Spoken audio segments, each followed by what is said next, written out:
መቻል ስፖርት ክለብ ለአትሌቶች የማዕረግ ሽልማትና የገንዘብ ሽልማት አበረከተም። መቻል ስፖርት ክለብ በቅርቡ በአዲስ አበባ አትሌቲክስ ክለቦች ሻምፒዮና ጥሩ ውጤት ላስመዘገቡ አትሌቶችና የማዕረግ ጊዜያቸውን ለጨረሱ አትሌቶች የገንዘብና የማዕረግ ሽልማት ሰጥቷል።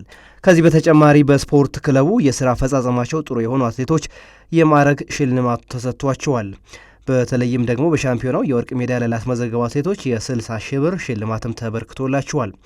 የማዕረግ ሽልማቱም ከ10 አለቃ እስከ ኮሎኔል ለአትሌቶችም ተሰጥቷል። በሽልማት መርሃ ግብሩ ላይ የተገኙት የመቻል ስፖርት ክለብ ስራ አስፈጻሚ ብርጋዴር ጀነራል ኑሩ ሙዘይን የማዕረግ እድገቱ ሲሰጥ ተጨማሪ ኃላፊነትን ይዞ የሚመጣ በመሆኑ ለሚሰጣችሁ ኃላፊነት ዝግጁ መሆን ይጠበቅባችኋል ብለዋል። የመቻል ስፖርት ክለብ ትልቅ ታሪክ ያለው በመሆኑ በቀጣይ ከዚህ በፊት የሚታወቅበትን በተለይም ደግሞ ኢትዮጵያን በመወከል በኢንተርናሽናል ውድድር የሚመዘገብ ድሎችን ማብዛትና ራስን ማዘጋጀት እንደሚገባም ገልጸዋል።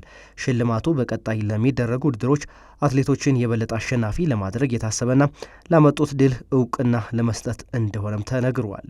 የመቻል ስፖርት ክለብ የአትሌቲክስ ቡድን በቅርቡ በተካሄደው የአዲስ አበባ ክለቦች አትሌቲክስ ሻምፒዮና ላይ አመርቂ ውጤት ማስመዝገቡም የሚታወቅ ነው።